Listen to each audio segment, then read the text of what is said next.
What's going on, guys? Today we're replacing a water pump for a 2006 BMW 530i. So your pump is actually right here. In order to get the old pump off, we actually have to move some of these cables out of the way. You want to grab a 10mm socket and remove this nut right here.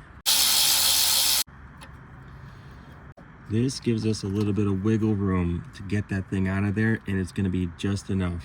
This is what the electrical connector looks like on that pump. There's this little bendy tab right here. You press down and then we physically pull it off of the pump. Here's the connector. We press down on that tab, then we pull it out just like that. There's a ground wire that's connected to this. Hard to see it, but it's right up in here.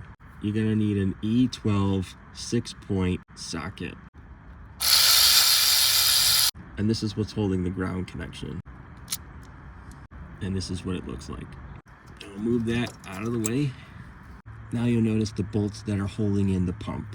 Using that E12 socket, we're going to remove the bolts that are holding it in. And there's also 2 other bolts holding it in together below it. So after you get these 4 bolts that are holding it in, there's actually a 5th one on the other side of it. Very difficult to show you on camera, but I wanted to show you it right here.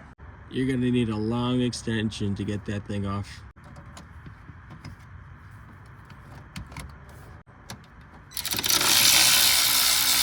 Now the pump is totally free. Okay, all the bolts are off. Now we have to get the hoses off. So using the new pump as a reference, the hoses are right here and right here. You may need to use a screwdriver or a pair of pliers to pinch and pull it off. Can't show you on camera because of how tight the angle is, but that's where they are. So before we go removing the hoses, we have to put some kind of bucket underneath it to catch all the coolant. Okay, our bucket's in place. I've loosened up the hoses, and now we're gonna use a pry bar to push the hose off, and then all the water will come in there.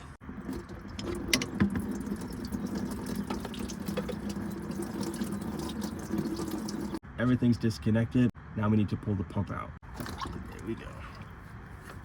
Here's our brand new beautiful pump, and there's the old one. The hose, I just couldn't get it off, so I had to disconnect it from the thermostat.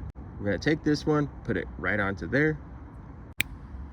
For now, we're gonna leave this loose so that we can adjust it, because we do not wanna have any kinks in this hose.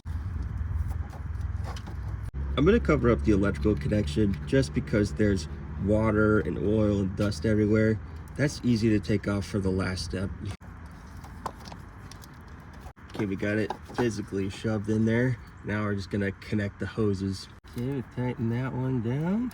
Okay, now that we got the other hose on, what we're gonna do is just bolt everything back in. Again, we wanna make sure that that hose is not kinked up before we go and put these back in. Get that back one now. Try it again. Try it again. The bolts are tightened down. The hoses are all tightened down as well. Now we're gonna put the electrical connection on. We'll just pull the yellow tab off. And then you'll hear a click. Well, it clicked. Could barely hear it. Give it a little tug, make sure it doesn't come off. We have the ground connection. Let's put that back on. So we take that bolt, put it through the eye loop, put it into like that, and it'll look like that. Now we tighten that thing down. All right. So we also have to put this back in there. Now it's time to put the coolant back into the reservoir. You want to put in just maybe a quarter of it, then look down below, make sure it's not leaking anywhere. Looks nice and dry down there. Let's keep putting it in. So when this little device pops out, you want to stop adding coolant. So the next step is critical. We have to bleed out all the air that's in the lines. This is how you bleed out the air. Put the key in the ignition. 1 click, 2 click, 3 click. Press the top vent, go all the way down to the first one. Your heat has to be on all the way.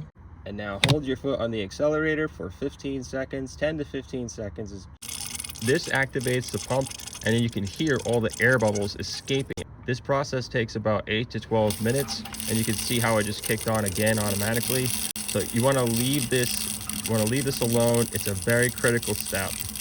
Once this is complete, I recommend doing this another 2 to 3 times. And that, my friends, is how you change out a water pump, coolant pump for a 2006 BMW 530i. Link in the description below to get your coolant pump. Thanks for watching this video. Hit the like button, subscribe, and always remember that Jesus Christ loves you, and only He can solve your biggest problem.